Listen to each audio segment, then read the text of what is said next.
Hi, welcome to Sunil Maths tutorial, functional analysis class number 54. In this video, we'll learn the definition of positive operator and a theorem depends upon it. Let us see the definition of positive operator. Let capital H be a Hilbert space, capital H be a Hilbert space, and capital A be a self-adjoint operator. Capital A be a self-adjoint operator defined on capital H. Defined on capital H. Then capital A is said to be positive operator. Capital A is said to be positive operator on capital H if it satisfies the condition A greater than or equals to 0. A greater than or equals to 0. That is inner product of Ax comma x greater than or equals to 0 for all x belongs to capital H. Remember that A is positive operator. A is positive operator implies and implied by inner product of Ax comma x greater than or equal to 0 for all x belongs to capital H. This is the definition of positive operator. It is very clear by this definition the identity operator is positive.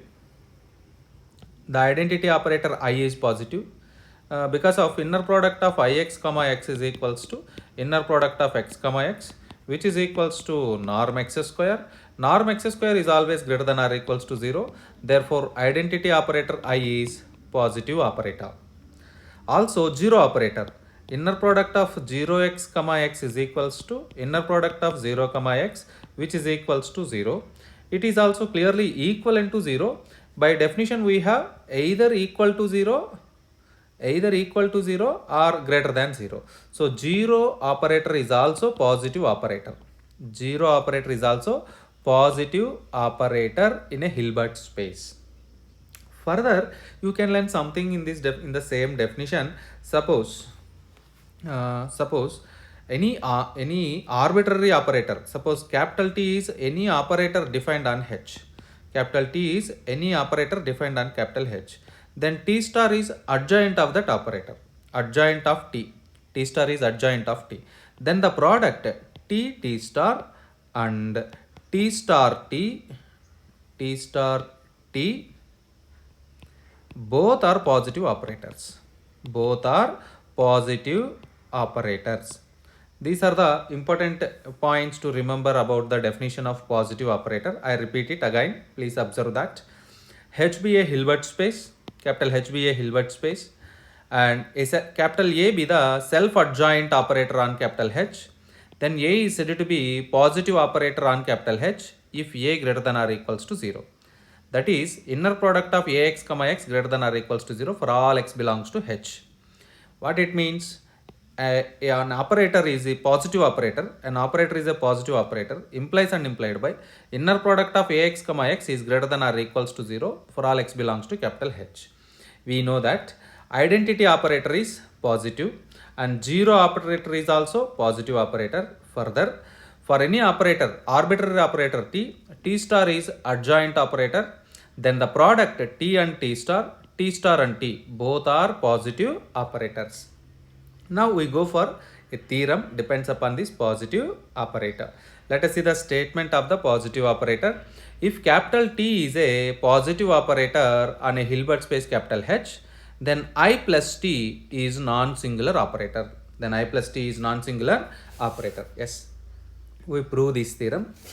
Important theorem, important property of positive operator also. Let us take capital H be a Hilbert space, capital H be a Hilbert space, and capital T be the positive operator, capital T be the positive operator defined on H, defined on capital H. By the definition of positive operator T greater than or equals to 0, it means inner product of Tx comma x greater than or equals to 0 for all x belongs to capital H. Further, capital I is identity operator. Capital I is identity operator on capital H. Then by the definition of identity operator, Ix is equals to x for all x belongs to capital H. Further, this I is also this I is also positive operator. I mean I also greater than or equals to 0. Now our aim is to show that I plus t, this I plus t is positive operator. I plus t is positive operator. Sorry, I plus t is not positive. I plus t is non-singular operator. I plus t is non-singular operator. We have to show that I plus t is non-singular operator. To prove that I plus t is non-singular operator, it is equivalent to prove that. To prove that I plus t is non-singular, it is equivalent to prove that. I plus t is 1 1. I plus t is 1 1 and onto mapping of capital H into itself. To prove that I plus t is non-singular, it is equivalent to show that I plus t is both 1 1 and onto defined from capital H into itself. So we prove one by one. So our first step, I plus t is 1 1. I plus t is 1 1. To prove that I plus t is 1 1, suppose first we shall show that, let us check it. Let us take I plus t of x is equals to 0, which implies as ix plus tx is equals to 0, which implies as x plus tx is equals to 0, which implies as tx is equals to minus x. Now calculate inner product of tx comma x, which is equals to inner product of minus x comma x, which is equals to minus norm x square. So minus norm x square. So it is minus into norm x square is always less than or equals to 0, which implies as norm x square is equals to 0. Because why? Because norm x square is always greater than or equals to 0. This condition shows us norm x is equals to 0. This condition shows us x equal to 0. So what we show that I plus t into x is equals to 0 implies as x is equals to 0. Remember this point. Now we are going to show that one more thing. Suppose I plus t into x is equals to I plus t into y, which implies as simply I plus t into x minus y is equals to 0, which implies, because I plus t not equals to 0, by using this condition here, I plus t is not equals to 0, so the condition is x minus y is equals to 0, which is simply x equal to y. Therefore we take that inner I plus t of x is equals to I plus t of y, which implies x equals to y. This condition completely gives us the result of that I plus t is 1 1. This is the first property. Next we have to prove that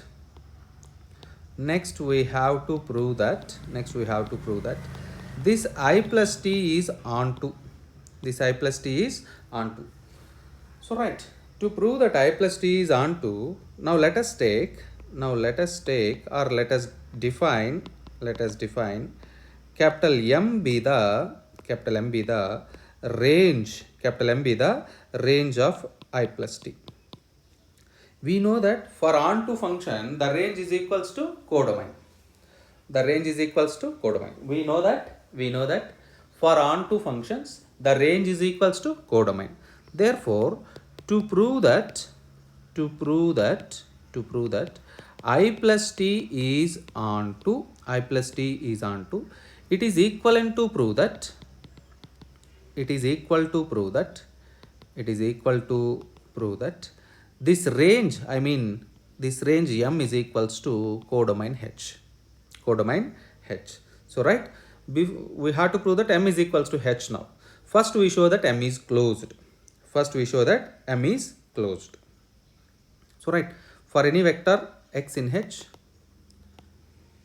for any vector small x in H, consider norm I plus t, norm I plus t into x whole square is equals to norm x plus tx whole square, which is equals to inner product of x plus tx comma x plus tx, which is equals to inner product of x comma x plus inner product of x comma tx plus inner product of tx comma x plus inner product of tx comma tx, which gives a result of norm x square plus norm tx square plus, you can write this simply as 2 into inner product of tx comma x, inner product of tx comma x. Please, why? Because I can explain here. Capital T is positive. If capital T is positive, then obviously T is a self-adjoint. If T is self-adjoint, if T is self-adjoint, then inner product of Tx comma x is real. It means inner product of Tx comma x is equals to inner product of Tx comma x bar. It means inner product of x comma Tx. So here inner product of x comma tx and inner product of tx comma x both are same. So that's why I write 2 into inner product of x comma x.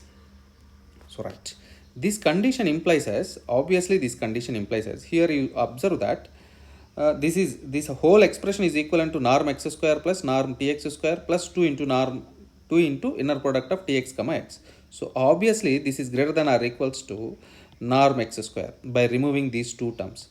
If you remove these two terms, if you remove these two terms, I mean this one and this one, this is equals to becomes greater than or equals to. Okay, so therefore what we show that norm I plus t into x whole square is greater than or equals to norm x square. That is in another words, norm x less than or equals to norm I plus t into x, norm I plus t into x for all x belongs to capital H, for all x belongs to capital H. So that's it. So whenever you remember this point, next I'm going to define, let us take I plus t into xn, I plus t into xn be a Cauchy sequence, be a Cauchy sequence in capital M for any positive integers. Now consider norm xm minus xn, where both m comma n are positive integers, which is less than or equals to norm I plus t into xm minus xn, which is equals to, which is less than or equals to again norm I plus t xm minus I plus t into xn, which is less than or equals to, which is less than or equals to norm xm minus norm xn. So it means this term tends to 0 as m comma n tends to infinity. This condition shows us the sequence I plus t into xn is a clearly a Cauchy sequence, is a Cauchy sequence in capital M. So you observe that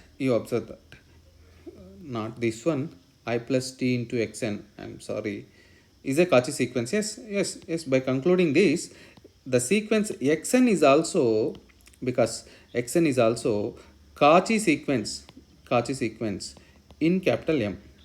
xn plus m is a Cauchy sequence in capital M, and this m is subset to H. It means The sequence xn is a Cauchy sequence in H. But H is a Hilbert space. Every Hilbert space is a Banach space. It means it is a complete normed linear space. And in every complete normed linear space, every Cauchy sequence is convergent. So xn is convergent in capital H. Xn is convergent in capital H. Say, suppose this xn is convergent to x in capital H. What it means? It means limit n tends to infinity I plus t into xn is equals to I plus t into limit xn, which is equals to I plus t into x. I plus t into x. I plus t into x, it is clearly a continuous mapping. It belongs to capital M. It belongs to capital M. So if it is belongs to capital M, then obviously the Cauchy sequence I plus t into xn in capital M is convergent in capital M. Every Cauchy sequence in capital M converges in capital M. Every Cauchy sequence in capital M is convergent in capital M. So it means capital M is complete. Capital M is complete. Capital M is complete. Capital M is complete subspace. Capital M is complete subspace of capital H, which is also complete subspace. So every complete subspace of a complete space is closed. Therefore M is closed subspace. M is closed. This is required one. So we show that M is closed. It is remaining to prove that M is equals to H. Assume that M is not equals to H. Assume that M is not equals to H. If M is not equals to H, then obviously this M is proper closed subspace of H. Proper closed subspace of capital H. Because we assume that M not equals to H. Already we show that M is closed. So obviously M is a proper closed subspace of capital H. Then by previous theorem, there exists a non-zero vector. There exists a non-zero vector x naught in capital H such that this x naught is orthogonal to capital M. This x naught is orthogonal to capital M by using previous theorem. Since I plus t into x naught belongs to capital M, therefore this x naught is perpendicular to capital M implies as inner product of I plus t x naught comma x naught is equals to 0. Inner product must becomes 0 because of they are perpendicular to each other, which implies inner product of I x naught plus t x naught comma x naught is equals to 0, which implies inner product of x naught comma x naught plus inner product of t x naught comma x naught is equals to 0. Because t is positive, this term is positive. Therefore inner product of x naught comma x naught is equals to 0. Because t is positive, this inner product is here, this inner product is positive. So what is remaining one? Inner product of x naught comma x naught is 0, which implies as norm x naught square is equals to 0, which implies as x naught is equals to 0. This is a contradiction. Why? Because we said that this x naught is a non-zero vector. There exists a non-zero vector x naught, but we show that this vector is a zero vector. So this contradiction exists because of our assumption M not equals to H. Therefore our assumption M not equals to H is wrong. Therefore M is equals to H. So M is equals to H. What is M? In the first stage we define M is range of I plus t. M is range of I plus t and M equivalent to the codomain. Therefore I plus t is onto. We know that by the definition of onto function, the codomain of the onto function is always equivalent to range of the function. So I plus t is onto. Already we show that I plus t is 1 1. Now we show that it is onto. Therefore I plus t is a bijection. It means it is completely invertible. Therefore I plus t is non-singular. I plus t is non-singular operator. This completes the proof of the theorem, hence proved. So you remember that. So this process is very important. So learn the positive operator definition and write the proof itself one by one step. Keep learning. Wish you all the best.